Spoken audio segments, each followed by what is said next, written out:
nome é Ian. Eu sou formado em comunicação social na UFBA, com habilitação em produção em comunicação e cultura. Se vocês não sabem o que é isso, é normal. Eu também não sabia até assinalar lá no vestibular. Mas basicamente é comunicação social. Mas eu sempre fui mais para o lado do marketing, desde o meu primeiro estágio até a pesquisa que eu fiz na faculdade, até a primeira empresa que eu participei, até intermídias, todas têm a veia do marketing digital. E há 10 anos atrás quase, porque é um pouco do meu tempo de mercado, não era tão popular quanto é hoje.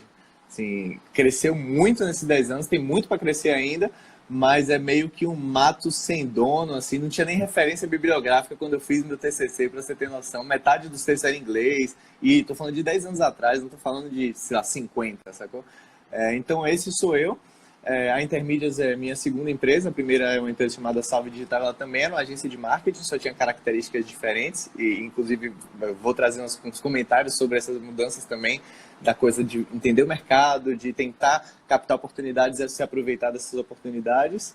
E a Intermídias é uma agência de marketing digital basicamente especializada numa metodologia específica que se chama Inbound Marketing, que é um marketing digital mais focado em geração de vendas, no caso de e-commerce, ou de lead e contatos contatos para venda, no caso de outros negócios que tenham essa característica do processo de compra ser iniciado online e ser paulatino. Então, o cara, sei lá, a gente tem muitos clientes que são faculdades, escolas, concessionárias, tudo que tem um processo de compra demorado, você não, pelo menos eu não, decido comprar um carro em 5 segundos, né? Tá passando no shopping e diz, pô, esse carro, massa esse carro, vou levar. Então, tudo que é um pouco mais demorado que isso, o inbound ele serve para chamar a atenção do consumidor, educar ele sobre a sua solução, provar que a sua solução é melhor do que os seus competidores e levar ele na porta da sua loja, na porta da sua empresa, ou se for um e-commerce ou algo digital, para ele já fazer a compra online. E tudo isso acompanhado, metrificado, que é o principal diferencial desse trabalho e a parte que eu mais gosto, de acompanhar cada taxa, cada perda, do porquê as coisas saíram, como é que eu posso consertá-las, né? E isso tudo focado à diretriz do seu negócio, né? Que também é uma coisa que eu queria trazer depois, que é o objetivo do marketing digital, né? Assim como qualquer coisa na vida, tem vários objetivos, ferramentas são ferramentas. Se você me der o pincel, eu vou fazer um monte de rabisco bizarro, se você der para um pintor, ele vai fazer uma obra de arte. Então, é interessante ter essa coisa do foco em mente. E a gente, como empresa, tem o resultado do negócio, do nosso cliente, como nosso principal foco. Perfeito. Eu estava aqui pensando, há 10 anos atrás, o marketing, a gente falava muito dos 4 P's de marketing, né? Produto, preço, prazo e promoção. Rapaz, hoje tem P que você se esquece. O último que eu contei estava em 8. Aí cada um inventa agora, bota uns M's, aí agora são S, 6 de conectividade, enfim, a galera inventa. Mas os 4 P's são ótimos. Não, aquele conhecimento que a gente aprende em faculdade, em matérias de marketing, hoje em dia já foi tão reinventado e tão melhorado, né, avançado, que eu acho que eu me atrevo a dizer que os 4 P's, não vou dizer nunca que é nada defasado, mas para a quantidade de ferramentas e coisas que a gente precisa estudar, acessórios ao marketing, é bastante coisa. Rapaz, depois que o próprio Kotler reviu a porra dos P's dele, quem sou eu para falar que não tá defasado? Então, realmente, velho, formação é interessante, necessária, mas extensão nesse mercado é até mais importante e mais necessário. Então, tipo assim, o que eu sabia há 2 anos atrás, hoje é basicamente, sim, inútil, sacou? Se eu não estiver constantemente me atualizando. E as próprias ferramentas também têm evoluído bastante, né? Assim, o próprio Instagram, que há 5 anos atrás era uma ferramenta não tão utilizada, 5, 6 anos, o Facebook dominava, e hoje em dia o Instagram é uma ferramenta de vendas absurda, né? O próprio Telegram, exato, hoje em dia, o WhatsApp Business, então tudo isso para integrar no processo de venda não deve ser fácil. Não é. E por incrível que pareça, quanto maior a empresa, mais complicado. Mais complicado. Porque o cara tem mais pontos de contato, mais pessoas trabalhando nesses poucos de contato. O próprio processo, o processo culturas, de venda, às vezes é maduro. E é fixo, né? É menos maleável. Então, para a gente introduzir um WhatsApp numa empresa que está acostumada a fazer telefonema, é um trabalho. Em compensação, uma empresa que não tem essa rigidez toda, o cara corta custo, agiliza o processo de vendas, é uma maravilha. Só é ter a cabeça aberta para encarar. Com certeza.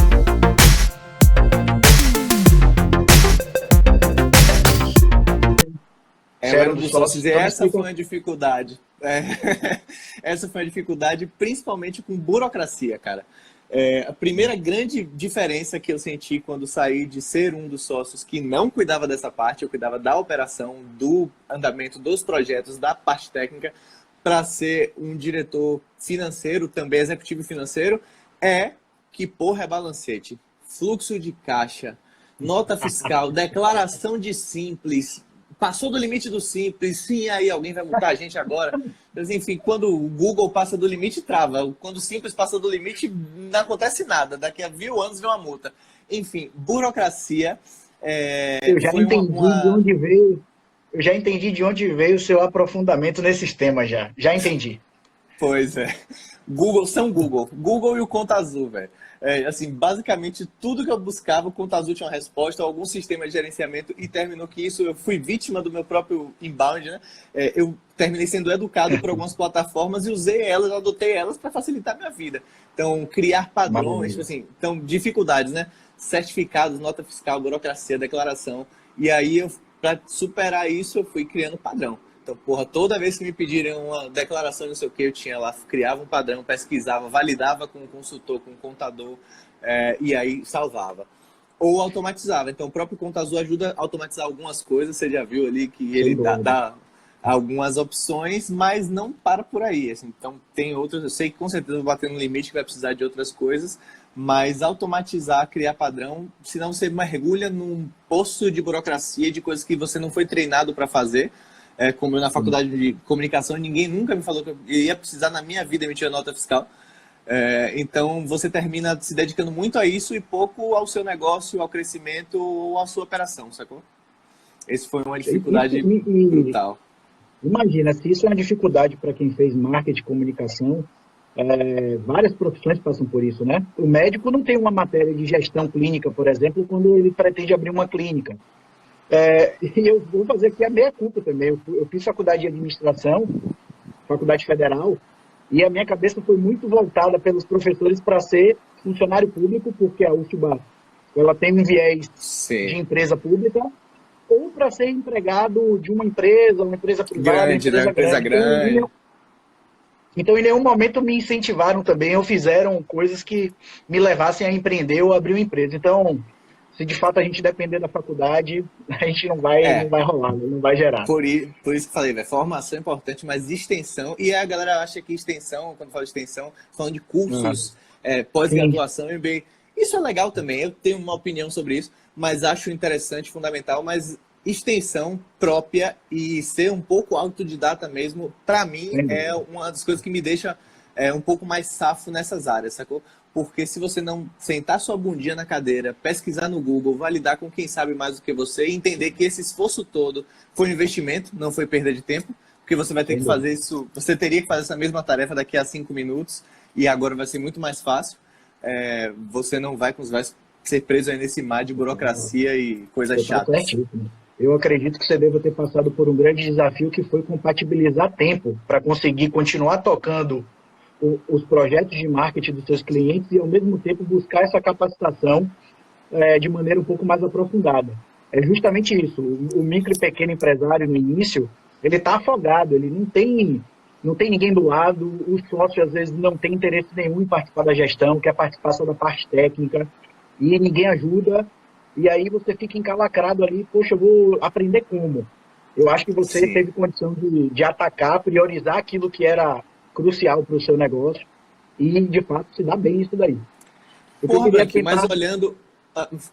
Pode falar. Não, mas olhando por esse lado, eu teria, hoje, com a maturidade que eu tenho, eu teria feito um pouco diferente. Então, eu aprendi um tempo que pagar por uma coisa, às vezes, sai mais barato do que sentar e fazer essa coisa. Sacou? Então, eu poderia ter pedido mais ajuda, eu poderia ter consultado mais especialistas. Depois de um tempo, eu entendi que uma consultoria era um puto investimento. Então, eu fiz algumas consultorias lá de operação, até de organização de processos, financeira. Mas o primeiro passo, assim, se eu tivesse pensado um pouquinho melhor, e se eu tivesse um pouco mais de recursos no começo, talvez eu tivesse feito essas consultorias antes e me estruturado melhor para perder menos tempo da operação, entendendo, tipo, fazendo o carro rodar e trocando a roda ao mesmo tempo, sacou?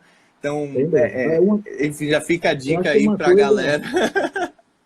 Eu acho que uma coisa não exclui a outra, né? Você é um cara interessado em gestão e como sócio tem que ser mesmo, tem que aprender, mas quando você consegue calcular lá o seu HH e ver que de fato é mais vantajoso você contratar alguém para fazer do que você parar o seu trabalho que você está produzindo para o marketing para fazer gestão, não faz sentido nenhum.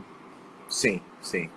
Então, o que eu queria tentar entender é o que você trouxe de conhecimento, por exemplo, da primeira empresa, que na Intermídias você não repetiu, as dificuldades, o que você... Eu sei que o negócio amadureceu, né? Você amadureceu como gestor, mas o que você consegue identificar de coisas que você, ao partir a Intermídias, você levou de aprendizado da primeira empresa? Modelagem de processos e padronização de serviços. Então, é o que foi um dos motivos da gente de eu ter trocado, escolhido esse ramo novo que era Intermídias, que antes eu era uma agência digital. A agência digital ela é ótima em fazer tudo menos offline. Assim, a gente definia assim, inclusive. Então, tudo foi digital, de um aplicativo a um banner que não faz nada, a um site a gente está fazendo. E isso gera uma quantidade de processos enorme, uma quantidade de expertise necessária enorme, uma quantidade de variações enorme. E se você não tem isso muito bem padronizado, modelado e não tem um processo para as coisas acontecerem, você não consegue crescer. Eu nem estou falando de escalar, tipo assim, startup, escalar exponencialmente, não. Estou falando só crescendo linearmente, devagar mesmo. Mas você não consegue, cara. Então, uma das coisas que foi uma preocupação, e teve uma consultoria para isso também, que foi literalmente pensar no processo, tirar esse processo da minha cabeça, colocar ele no papel, colocar exemplos, fazer tutoriais, um negócio bem didático, bem chato. Não é legal, na hora é muito chato, é trabalhoso, mas, de novo, você garantir que sua entrega para o cliente A e para o cliente B vai ter o mesmo nível de qualidade, com todas as peculiaridades, não tem preço, porque isso vai evitar 70 incêndios que vão na frente por causa dessa diferençazinha de qualidade ou de uma variação pequena de padrão que pode ser pessoal, né? Serviço, não sei... não sei quem está aqui embaixo. Quem está interessado em empresa de serviço. Quem está aqui embaixo se tem serviço ou se tem produto, mas eu nunca tive produto, mas serviço, velho, você vai ter um problema, que é um problema de toda empresa, mas com serviço um pouco pior, que é pessoas, né? Pessoas são diferentes, são diferentes, não são você, é normal, elas não tem que ser, e elas fazem as coisas de forma diferente. Então, se você não tiver essa coisa da modelagem, da padronização bem estruturada, você vai ter bastante trabalho. Teve um ponto que você citou em relação à padronização de processos. As pessoas costumam dar valor à padronização de processos quando você tem, de fato, um produto físico. Vou dar um exemplo. Você tem um restaurante e você precisa produzir pratos iguais. Se você não produzir o prato naquela pesagem, você vai perder custo. Você vai ter uma defasagem no seu estoque, a precificação vai sair errada e muito provavelmente você pode empatar dinheiro ou não ter lucro. Fazer precificação em empresa de serviço dá um trabalho gigante também, porque você tem que atribuir vários critérios de rateio, rateio de mão de obra. Eu tenho um determinado profissional que trabalha nesse projeto. Quantas horas ele trabalha em cada projeto? Eu tenho que aplicar um critério de rateio. Todos os custos fixos, aluguel, água, luz, telefone, internet. Então, gente, quem está aí preocupado com precificação, independente se é para produto ou para serviço, precificação é um dos temas muito importantes que a gente precisa estar ligado. Se a gente vai atribuir critério de rateio ou não, não importa, mas a gente tem que tentar fazer uma precificação adequada e, em paralelo, checar o mercado também para saber como estão nossos concorrentes em relação a preço, para a gente não ficar para trás também.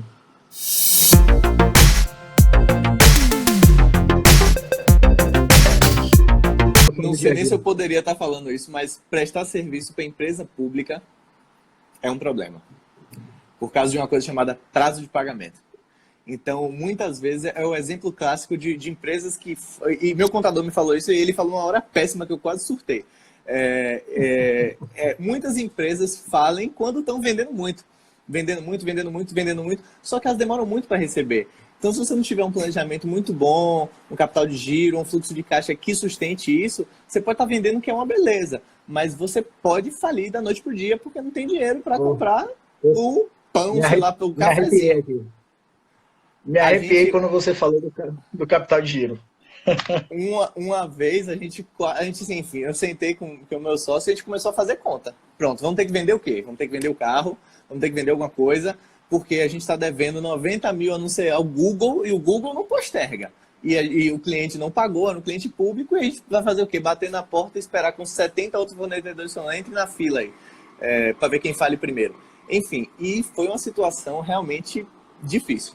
Essa foi a situação mais delicada, e aí a gente parou para fazer isso do o quanto a gente pode vender, o quanto de capital de giro a gente tem, pode aguentar, vale a pena financeiramente pegar um empréstimo para revender como serviço, fazer essas análises mais financeiras mesmo, né? Porque uma coisa é uma análise técnica, outra coisa é uma análise de viabilidade e tal, e uma análise financeira às vezes fica pelo segundo plano, porque a gente não tem expertise como empreendedor, e tem horas que vai ser necessário e que ela vai ser vital. Essa foi uma delas, a gente conseguiu, não faliu, mas foi um negócio que eu ia dormir preocupado, porque eu não ia dormir. Isso que você comentou da dificuldade de conseguir conciliar o volume de venda com capital de giro, a gente costuma colocar na consultoria, o nome desse termo é efeito tesoura. O que acontece? As empresas ele corta acham sua mente, né? O que acontece? As empresas se preocupam muito em vender, vender, vender, e se preocupam um pouco com prazo de compra e prazo de pagamento. E aí usa isso como começa negociação, inclusive, né? Exatamente. Aí o que começa a acontecer é a necessidade gigante de capital de giro, tomada de empréstimo a juros que na época deveriam ser absurdos, porque hoje a gente consegue ter uma condição de juros baixou bastante e tem condições de pegar juros para capital de giro e investimento em valores menores, mas sem dúvida. Eu não sei se você teve alguma mudança no seu processo de venda para poder conseguir continuar atendendo os clientes públicos, se você parou de atender os clientes públicos, como é que ficou isso? Parei. Foi tão traumatizante assim que eu parei. A gente voltou, fez umas experiências recentes, mas com valores muito menores, enfim, garantias, né? E outros sistemas para gerenciar isso, mas, enfim, não é uma coisa que a gente goste muito, por outras características também que geralmente clientes públicos têm.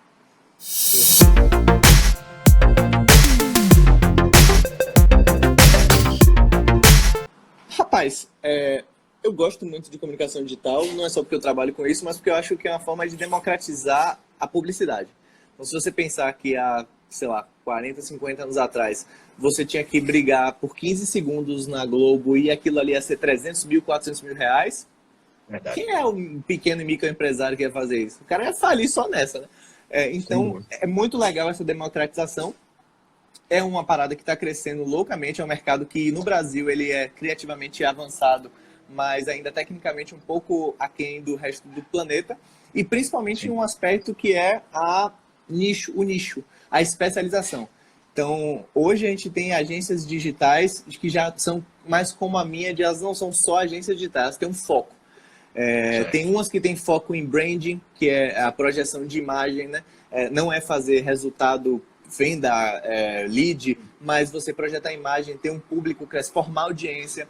Tem outras que têm foco em outra coisa, tem outra que só atende médico, tem outra que só atende construção civil. Então aqui a gente está começando a abrir esse leque de especialização, porque marketing é uma área de estudo, uma disciplina, e marketing digital ele tem uma carga muito mais técnica do que estratégica. Então a galera fala muito quebra, o marketing digital quebrou. Na verdade, a lógica continua exatamente a mesma. O que mudou foi a forma de fazer. Então esse boom às vezes é um boom muito técnico. E aí que você falou, a galera oferecendo WhatsApp, Instagram, rola muito, é normal. Tem muita gente que está entrando no mercado com essa onda de vamos levar todos os negócios para a internet. O único aviso que eu deixo é que uma coisa é operar o WhatsApp, outra coisa é fazer marketing utilizando o WhatsApp. Então, marketing ele tem conceitos, tem 4 P's, 8 P's, 27 mil P's, mas ele tem uma lógica por trás. E aí, ele tem um objetivo também, né? Então, a galera às vezes esquece isso. Então, já fica como dica também para os microempreendedores pequenos, autônomos, que, assim, você pode fazer marketing com R$50 por mês, você pode fazer com 500, pode fazer com 500 mil. Então, depende muito do seu objetivo e depende de como você quer alcançar esse objetivo. Tomando muito cuidado para não contratar ferramentas no lugar de serviços, no lugar de inteligência. Então, sei lá, um macaco com uma boa ferramenta continua sendo só um macaco, sacou? E você pode usar ferramentas mais simples até, ou gratuitas em alguns casos, que podem te dar um resultado legal, se você souber o que você quer. Então, dentro do marketing digital tem um monte de ferramenta, um monte de coisa. Vou falar algumas principais, que são o Google Ads, que são aqueles anúncios chatos que aparecem no Google, que são ótimos, maravilhosos, não são chatos. Eles são a ótima forma de captação de acessos no site, etc. Tem o Facebook e o Instagram, que são as redes sociais. Geralmente as pessoas confundem a gestão e a alimentação da rede social com publicidade na rede social. São coisas diferentes. Então, você pode ter um perfil, você pode ter milhões de amigos, você não pode ter 50 curtis lá na sua publicação. Você tem um mecanismo que o próprio Facebook dá, que é popularmente conhecido como impulsionar a publicação, mas tem um mecanismo gigante por trás dele, que é para você divulgar mensagens para públicos específicos usando informações que o Facebook tem de você. Então, o Facebook sabe tudo da gente, o Google sabe tudo e mais um pouquinho. Então, eu posso ir lá no Facebook e dizer, cara, eu quero mostrar um anúncio de tênis para um cara que diz que gosta de corrida. Ou que você, Facebook, entenda que ele gosta de corrida. Por quê? Porque ele fez check-in correndo, sei lá, no Parque Ibirapuera, na orla aqui. Enfim. Então, essas são outras ferramentas. Assim como essas, tem várias. Tem o e-mail marketing, que as pessoas dizem que está morto, ninguém lê e-mail, não. O e-mail marketing hoje é a principal forma de venda do e-commerce, por exemplo. Tem os sites, os blogs, tem uma série de ferramentas. O e-mail marketing que você está comentando é como se fosse uma mala direta, para quem não entende muito bem, não é isso? É uma mala direta digital. Hoje ele tem outra roupagem, ele é bem personalizado e tal, mas ele é uma ferramenta de muitas. E aí, ainda sobre o mercado de marketing digital, ele tem algumas segmentações. Então, tem agências que fazem, empresas que fazem lançamentos, que são, enfim, tem uma técnica que você prepara um público, mas meio que vai fervendo ele, esquentando em banho-maria, para depois você ferver com uma oferta, e tem uma técnica depois, enfim, foi popularizada no mundo, mas essa é uma forma de fazer. Tem outras pessoas que trabalham com a técnica chamada marketing evergreen, que é assim, esse produto ele vai ficar aqui para sempre. Então, o que muda é o público. Então, nem todo mundo que está interessado nele hoje é a mesma pessoa que vai estar interessado por ele daqui a 2 dias.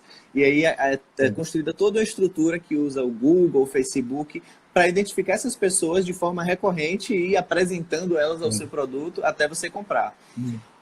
Bacana, não conhecia esse modo. Tem várias estratégias. E aí, coisas que eu gosto de ressaltar de novo, né?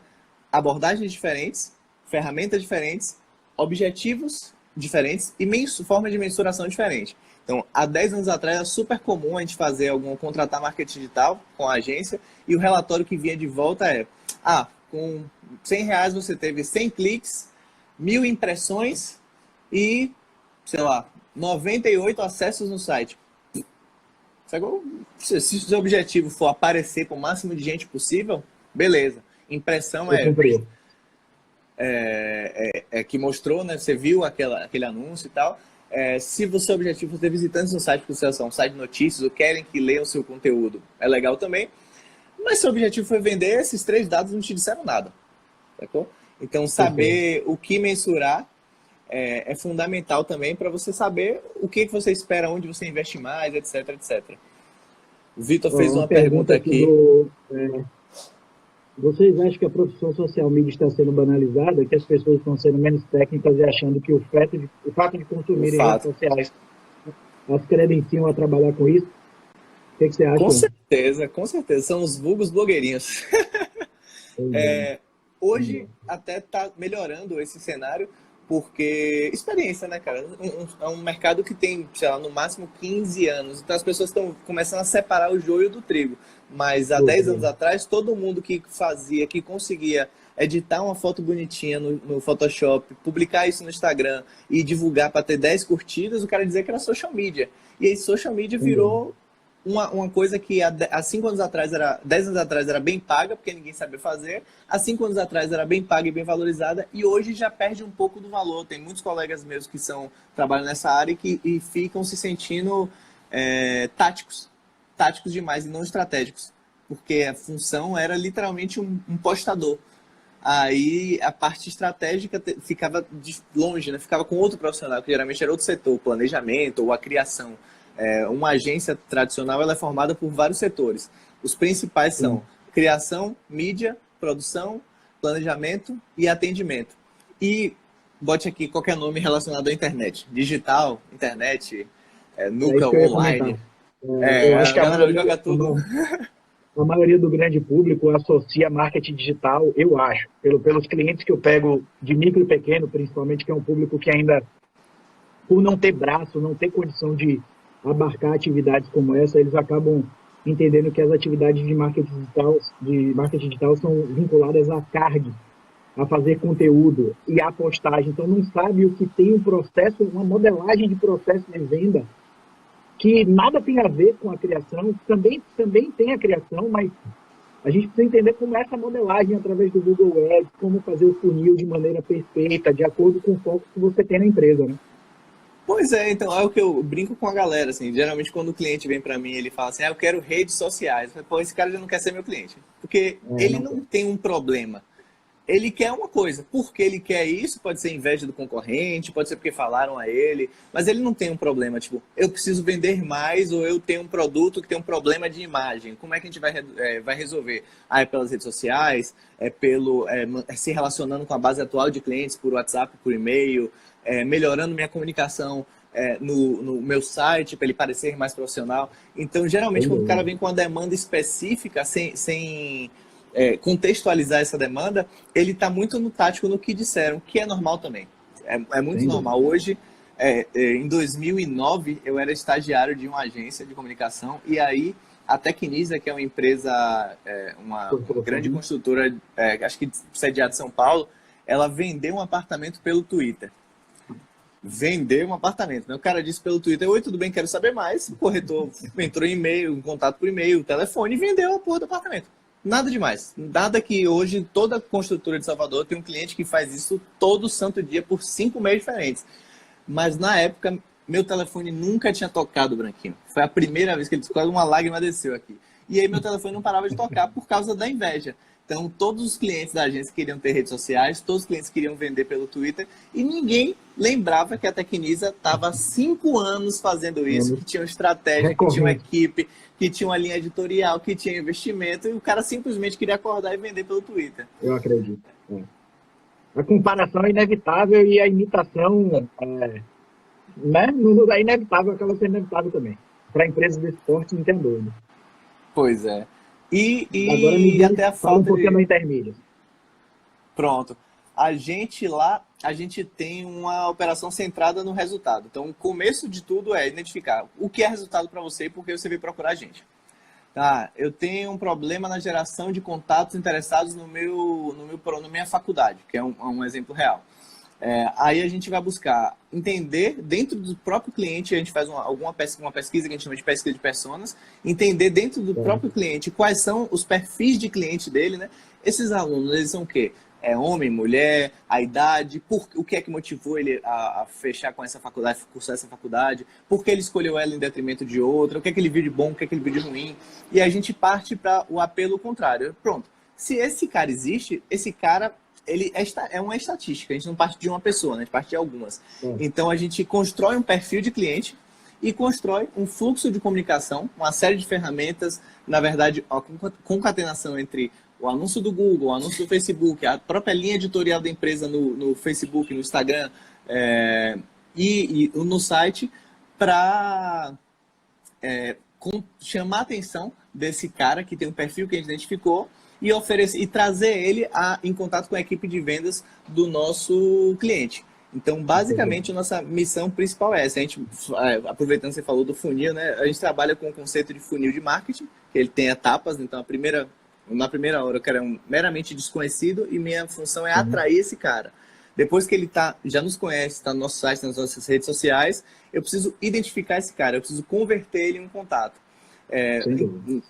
Enfim, a gente tem lá no Analytics, né, que é o Google Analytics, é o que mede os acessos, vai ter, seu site tem 3 mil acessos, beleza, mas é Maria, é João, é Pedro, é um curioso, é o concorrente. Qual é o perfil, né, do acesso?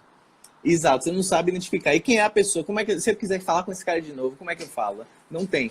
E aí você precisa identificar esse cara. Aí tem mecanismos, geralmente trabalha-se muito com e-book, ou um vídeo, um conteúdo que agregue valor para o cara se cadastrar e ver aquele conteúdo. Por exemplo, esse webinar aqui, essa live é um webinar. A gente poderia ter colocado ela, ou disponibilizado depois ela, numa landing pagezinha, pedindo nome, e-mail e qual é o seu principal problema de empreender hoje. Então, esse material é o material que converte. Ele está ali no meio do funil e no fundo tem a venda. Então, depois da conversão, vai ter um processo aí de educação, um processo de cadência mesmo, porque o cara ele não vai comprar na mesma hora, então vai ter aquele processo de decisão que eu falei lá no começo, né? Ele vai ter que passar por algumas etapas. Se for B2B, ele vai ter que aprovar com o chefe dele, botar no orçamento, saber como encaixar. Até se for B2C, ele vai ter que diferenciar de outros produtos, enfim.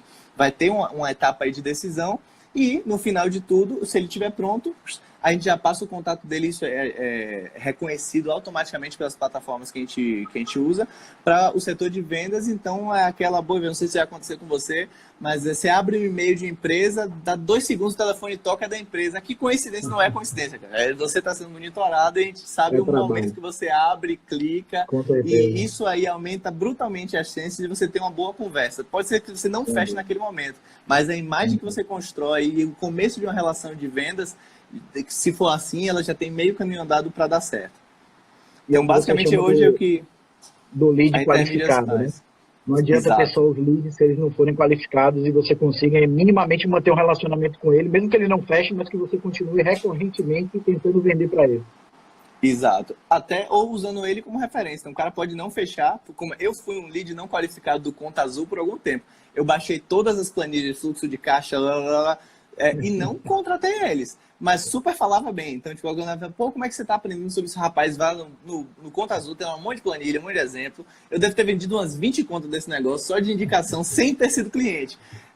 Mas é um processo que efetivamente termina com isso.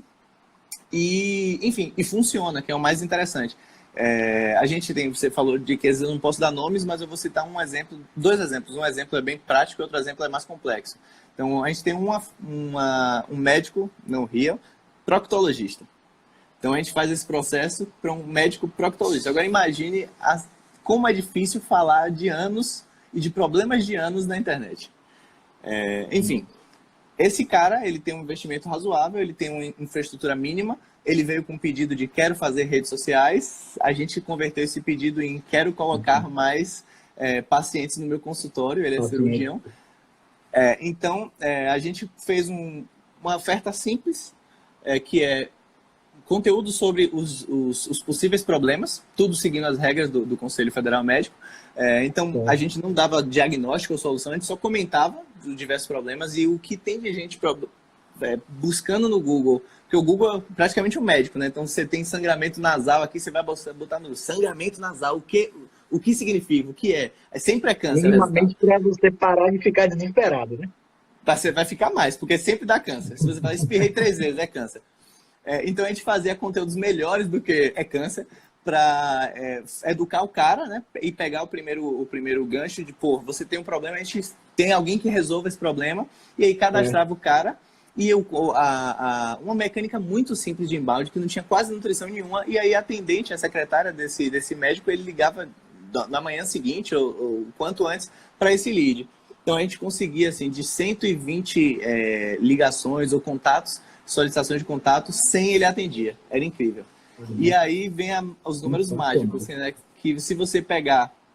ele tinha um funil também, né? É engraçado que a medicina tem um funil, dependendo da especialidade, tem um funil. Você vai fazer a consulta, se você tiver bom, beleza, vai para casa, vai dormir. Se você tiver ou suspeita ou mal, você vai fazer um exame. Então, você tem um segundo passo da consulta. Do exame, ou você vai dormir e vai para casa aliviado, ou você tem que fazer um procedimento, cirurgia, outro exame, enfim, aí você entra no funil mágico da medicina. E aí, o legal é que a gente só fez o ROI, né, que é o retorno de investimento, da primeira etapa, que era uma consulta de R$150. Só isso. E uma consulta, e o volume de consulta que a gente conseguia gerar por mês dava um retorno de 2.000%, mais ou menos.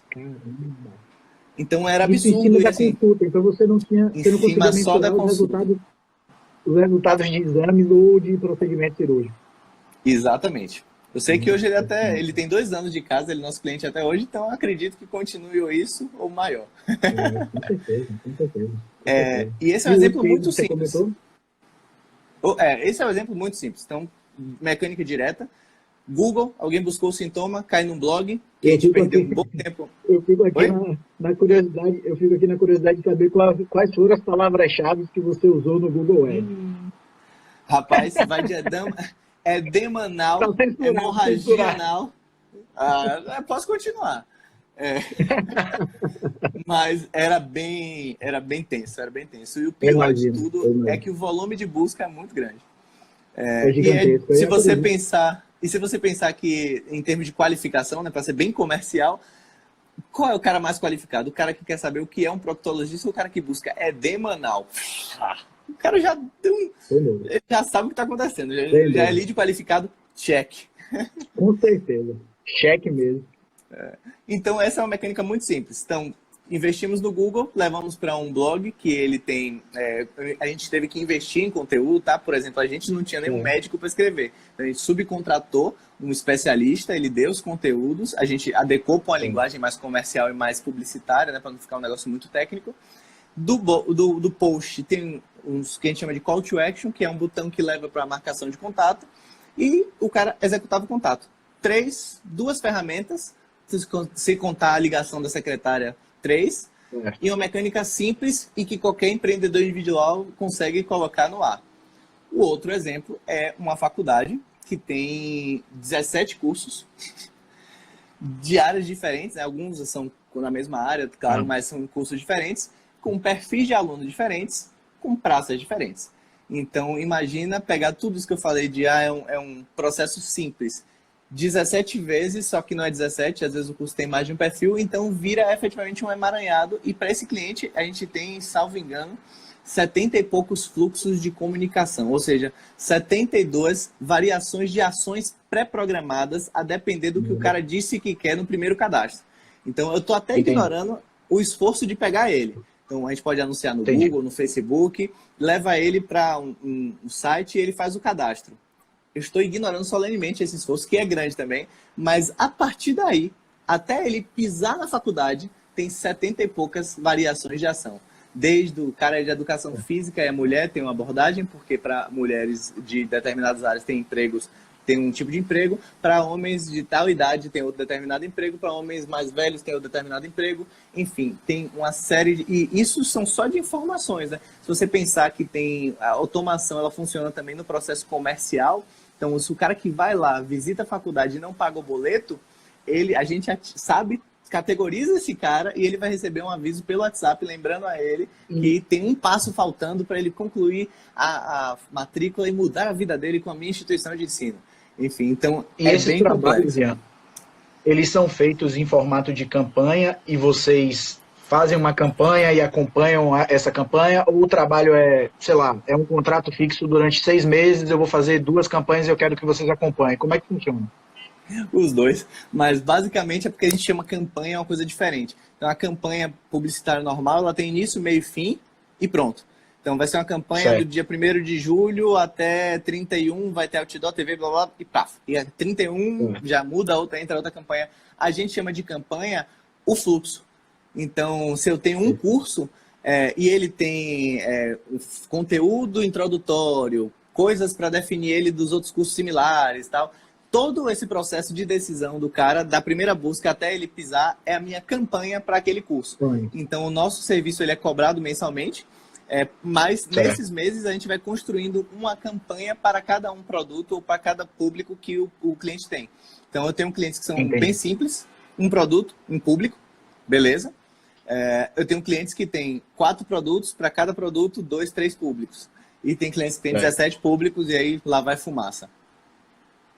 E uma coisa legal, Branquinho, que é uma ânsia também de quem está começando e quem vê esse ecossistema montado, que é não necessariamente você precisa ter tudo.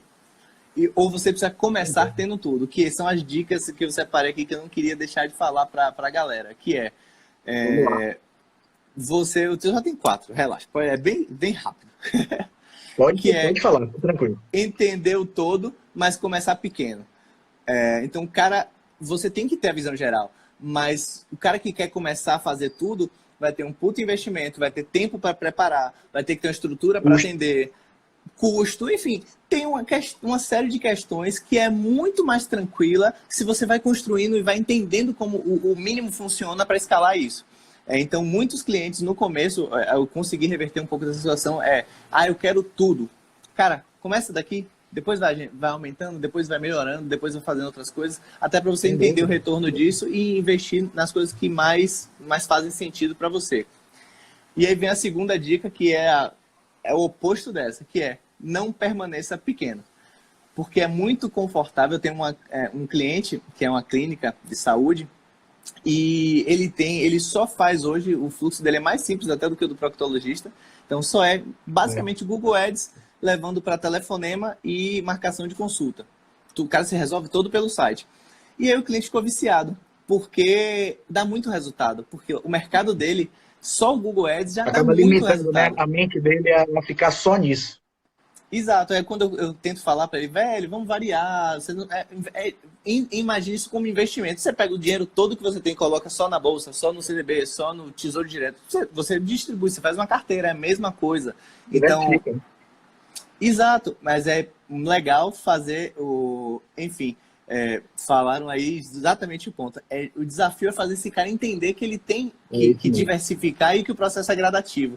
Você não pode ficar estacionado porque está muito legal e também não pode querer começar com o todo. Então essa é a segunda... Todo processo tem seu tempo de maturação, né? Chega um determinado momento que ele maturou, está limitado, você não vai crescer dali, não vai passar dali. Então, cara, e sempre corre o risco, e sempre corre o risco de chegar um cara com mais dinheiro que você. Pronto, o Google ele funciona como um leilão. Acho que a galera aí já sabe, mas eu só vou explicar 3 segundos que as posições daqueles anúncios, eles são determinados por uma série de fatores, entre eles o dinheiro. Não é um fator fundamental, não é o principal, mas é um dos. Então, aconteceu com um prospect meu, e ele agora entendeu isso. Ele era uma marca que vendia equipamentos de pilates top no país todo. Só que pilates virou uma febre alguns anos atrás. Então, entrou um grande grupo de investimento, comprou uma marca e uma fábrica que era bem vagabunda, até os equipamentos muito piores, só que os caras viram com um fôlego financeiro enorme. E ele tinha poucas frentes de atuação, porque funcionava muito bem para ele. Quando chegou um cara mais rico e com várias frentes, engoliu ele. Então, ele passou do campeão nacional para o 4º lugar em coisa de 1 ano. Porque ele não diversificava, ele pegou a formulazinha ali, apertou o play, ficou feliz com o resultado e um abraço. Então essa é a dica. E a outra é não terceirizar a inteligência. Então, todo esse trabalho que a gente faz na Intermídias e várias agências trabalham na mesma linha que a gente, ela precisa ter um fio condutor, que geralmente não é só na gente, tem que estar no cliente. Então, tem que ter alguém do lado do cliente que centralize essa inteligência do como é que funciona o nosso marketing, quais são as etapas de venda do nosso produto, até para você não ficar refém de um fornecedor, que era um modus operandi muito comum há 10 anos atrás com um programador. Se tiver algum programador aí, velho, eu vou te criticar. Que era, ninguém sabia mexer em site, então o cara era o rei do site. Ele fazia o site, geralmente era um preço barato, e ele cobrava manutenção que não era para nada, mas que se precisasse trocar uma vírgula, só o programador podia fazer.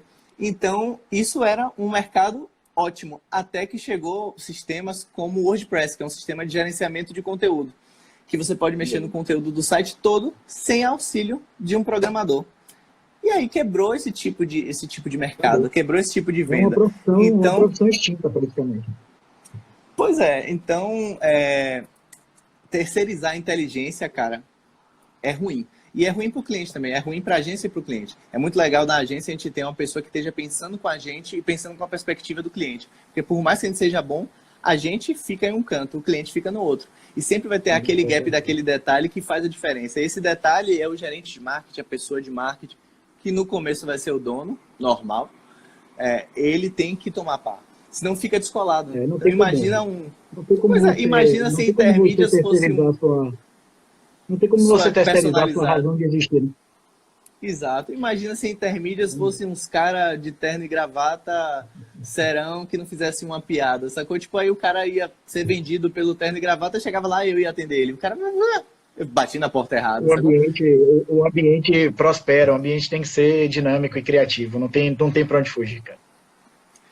E a última das dicas, que é rápida, que é invista em vendas. Então, se tem uma coisa que, e Vitor trouxe isso um pouco no comentário dele, se tem uma coisa que está sendo muito vendida hoje por ferramentas, por gurus, consultores, é que Venda usando marketing digital. Velho, vou voltar a cota lá. Marketing não vende. Marketing é marketing, vendas é vendas.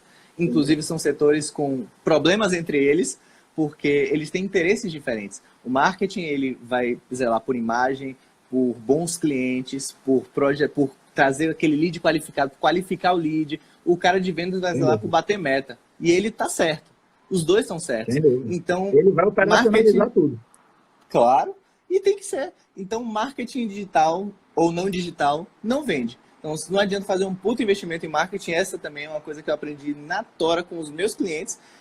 Eles faziam ótimos investimentos, a gente criava uma ótima estrutura e tinha um fluxo de contatos enorme. Só esqueceram quem é que ia atender esses contatos.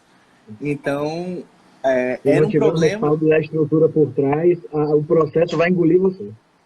Exato. Teve um cliente que ele acumulava... Que o teu cliente proctologista, por exemplo, não tivesse uma estrutura por trás para dar vazão à quantidade de ligações e marcações que existir. Naturalmente, iam colocar a culpa no marketing. O marketing está fazendo muita ação, e aí o bicho pega. Que era onde ia chegar. Teve esse cliente, ele empilhava, quando um cadastro é feito, esse cadastro fica na plataforma digital, que você consegue acompanhar tudo, e ele vai por e-mail também. E aí ele imprimia o e-mail e colocava na mesa do vendedor, empilhado. Rapaz, aí uma reclamação, uns e-mails assim, a gente não tá vendendo muito, blá, blá, blá, blá, blá, blá. Aí quando eu cheguei lá na reunião, tinha uma pilha de papel, Branquinho. Era desse tamanho, uma pilha de papel. Cada um era um contato. E o vendedor tava assim, tinha 200 papéis, ele tava no papel número 52. E o papel número 200 era de 3 meses atrás, sacou? Então o cara tava botando a culpa de não vender na gente, sendo que o vendedor dele não tava dando conta, claramente. E aí a gente falou assim, velho, vamos fazer assim, diminui um pouco o investimento no marketing, contrate outro vendedor. Vamos fazer só um teste. Vamos fazer só um teste para ver se funcionar, você continua com o vendedor. Se não funcionar, a gente sai, ou você tira a gente e bota um vendedor, a gente faz outra coisa. E o que acontece muitas vezes é do cara querer investir em marketing para conquistar novos clientes, sendo que é muito mais fácil você vender para um cliente que já é atual do que conquistar um novo cliente. E aí também passa um pouco pela estrutura de atendimento de venda, né? Claro, e de relacionamento com esse cara. Por exemplo, no próprio inbound, a gente mede o ciclo de compra. Ou seja, do momento que o cara se cadastrou e disse, oi, quero comprar, até o momento que efetivamente ele comprou, quanto tempo demorou? Porque essa é uma métrica que ajuda a gente a prever quantas vendas vão ter no próximo mês, etc. Se ele já estava decidido, se ele estava indeciso. Exatamente. E aí, quando você tem um controle mais preciso disso, você consegue fazer um planejamento financeiro, inclusive, para sustentar os seus investimentos passados. Você consegue escalonar a sua equipe, você consegue escalonar a sua produção. Então, é um nível completamente diferente. Você começar o mês sabendo mais ou menos quanto eu vou vender, então mais ou menos o quanto eu tenho que investir em força de vendas ou quanto eu vou insistir. O tempo da sua equipe também. Exato. E vendo até o quanto vale a pena insistir, porque assim, tem cara que não vai comprar, isso é fato. O cara se cadastra, faz todos os passos, parece que é perfeito, ele não vai comprar. E aí o seu vendedor fica lá, em vez de ligar para 3 caras novos, ele fica, não, esse cara aqui já está quase no final. Pá, liga, enche o saco do cara, queima a sua marca. Enfim, é outro nível. E vendas é o coração da empresa. Vendas é o coração da empresa, de qualquer empresa. Entendi. Assim, é a parte final, né? Você vai mostrar de fato, vai mostrar o que você tem de mais precioso, que é o seu produto. Então não tem para onde correr. Cara, essa linha tênue entre marketing e venda, eu sou muito sincero, numa micro e pequena empresa é impossível você dividir. Não existe. É uma área só, é todo mundo fazendo tudo isso. Numa média empresa para uma grande, você até tem um setor de marketing institucional, marketing de produto, uma área comercial focada no cliente, de fato você consegue, mas no micro pequeno, aqui é no braço e vamos embora. Mas faz parte. Agora, o importante é ter métrica. Pode ser um cara, pode ser 200. E o contrário é verdade também. Você tem uma puta equipe de vendedor, 200 caras vendendo, mas não sabe a performance, você vai cair na regra de Pareto, né? Vai ter 20% daqueles caras vendendo 80% e 80% olhando para cima, ganhando dinheiro fácil. Então, controle, tenha 2 caras na pequena empresa e roda com 2 caras, às vezes roda até melhor do que com 20, ou tenha 20, 200. Controle é fundamental para qualquer porte.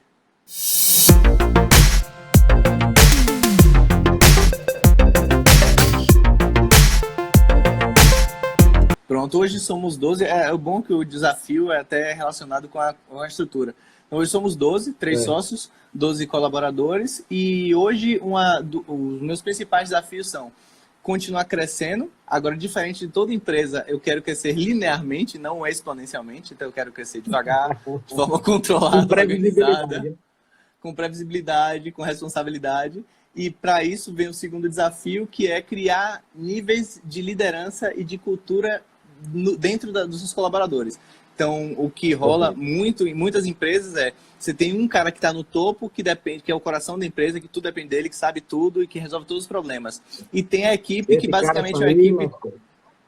E esse cara sair, ele pode ser atropelado aqui, ele pode ficar doente, ele pode, enfim, 20 outras opções e acaba com a empresa toda. E até para esse cara conseguir pensar, para ele conseguir vender, para ele conseguir outros dos nossos desafios, que é pensar as próximas ondas do marketing digital e se adaptar a essas mudanças, esse cara precisa estar livre, esse cara precisa ter alguém que esteja certificando que a operação está redonda, que atende o problema do cliente no telefone, que vai para a reunião para fazer nada, para deixar o cliente feliz e mostrar resultado. Então, essa criação de níveis, que não é hierárquico necessariamente, é um nível de experiência, um nível de maturidade, hoje é o nosso maior desafio. Hoje é o nosso maior desafio, junto com esse crescimento e, fatalmente, a capacidade de continuar nos adaptando ao mercado. Então, o mercado muda toda hora, velho. O que você falou das ferramentas, né? Então, ferramentas novas surgem, ferramentas antigas mudam. A gente tem que saber, pelo menos, o que é que acontece, saber o valor disso para o resultado que a gente entrega, para usar ou não. Então, várias ferramentas lá a gente não usa, mas a gente sabe por que a gente não usa, né? Então, essa atualização constante, ela é um dos nossos maiores desafios hoje.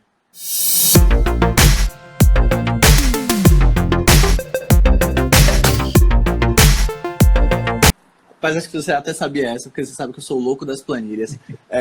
Planejamento e organização.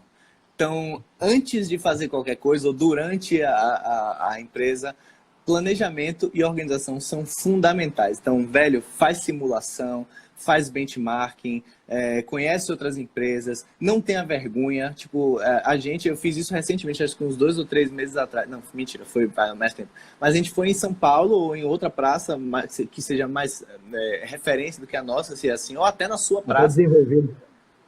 Bate lá na porta do cara que faz o que você quer fazer e fala, velho, acho massa a sua empresa, acompanho a sua empresa, queria entender um pouquinho mais sobre ela. Quantas pessoas você tem, o que é que as pessoas fazem, como é que divide?